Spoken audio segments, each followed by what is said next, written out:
Time 31 all, and we do now see Megan Jones coming to join us here on the broadcast. Megan, what did you say at halftime that got the team fired up after this one was tied at 31, and then you come out with a 16-point run to start the second half?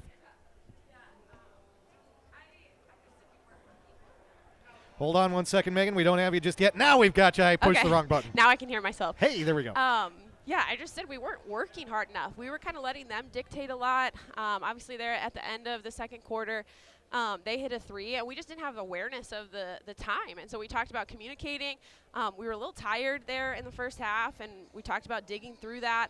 We were on 1 day of practice. We had 2 days off for Thanksgiving, and so that might have something to do with it. But we didn't take that much time off, and so they should be okay. But, yeah, they came out in the second half, and we told them that after the game. They locked it in and played as hard as they could, and that ended in the result that we had.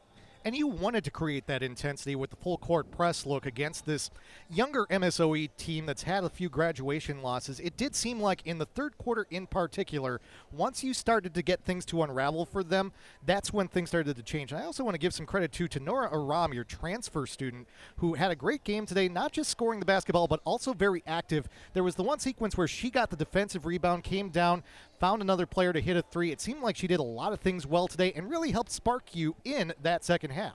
Yeah, she got locked in there, and I said something, to the bench of we can't have a let up when we sub, and they did a great job after I said that. Of we have to be able to keep that same level of intensity that we start the game with.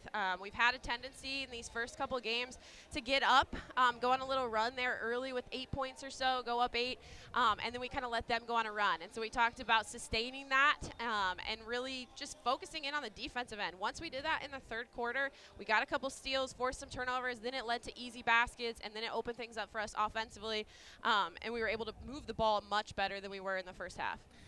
You mentioned, too, the different players and being involved as well. Depth of scoring a thing today. Yes, you did get your 16 points from Ariana Morrissey, but you get 10 from Green. You get 15 from Green, 10 from Aram, 9 for Carlson. It was a complete effort in the second half, and as mentioned, too, getting the bench involved as well.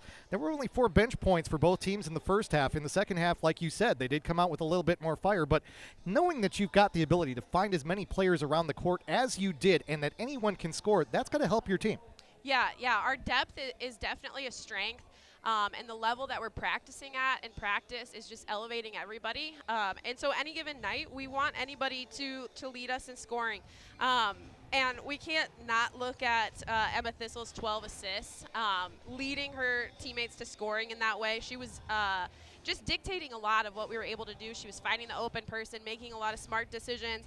With 12 assists and only 3 turnovers, that's a pretty good stat line. She was upset. She didn't score 4 more points, so she could have got a double-double.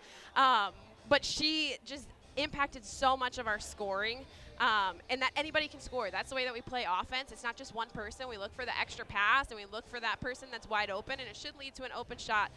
But that all comes from the defensive end. It starts there, and when we're locked in there, when we're focused there, and we're disciplined, we're able to create a lot of opportunities for our offense. Against a good defensive team, too, against MSOE. We talked quite a bit during the broadcast about Mahima Chokshi, the active hands that she has, number 4 for the Raiders, her ability to get in there. She did have one steal there where she went down and was able to get the basket straight away. But even with the talent that they have there at the guard position and with Danny Mendez, you get that victory today. Now, this feels like a good warm-up for that Carroll team that you're going to see on Wednesday, and that's going to be a challenging Carroll team to take on here at Tarbell Arena. Yeah. Mahima is a great player, and she hurt us a lot in the first half, and I thought we did a better job in the second half. Danny Mendez was definitely a load in the paint, and I thought we did a better job in the second half of just slowing things down so they weren't getting as easy of opportunities.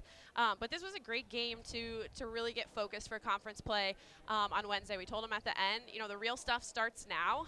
And Carroll's ranked in the top 20 right now, top 15, I think, technically. And so they're going to be a big challenge. And so we just got to get refocused and get focused on conference play now. Last question for you. What's better, turkey and stuffing or a 5-game win streak? I'd probably say a 5-game win streak. But if we can make it 6, for sure that. Well, you're going to get the opportunity against Carroll on Wednesday night. It'll be a great game here at Tarbell Arena, 7 o'clock. Looking forward to it. But you do go in with that 5-game win streak in non-conference play, and you have to feel good after this 18-point victory. Thank you very much for joining us, Coach Jones, and best of luck on Wednesday night. Thank you. So there you have it. Megan Jones joining us here on the Firebirds YouTube channel following this 70-52 victory for Carthage over MSOE.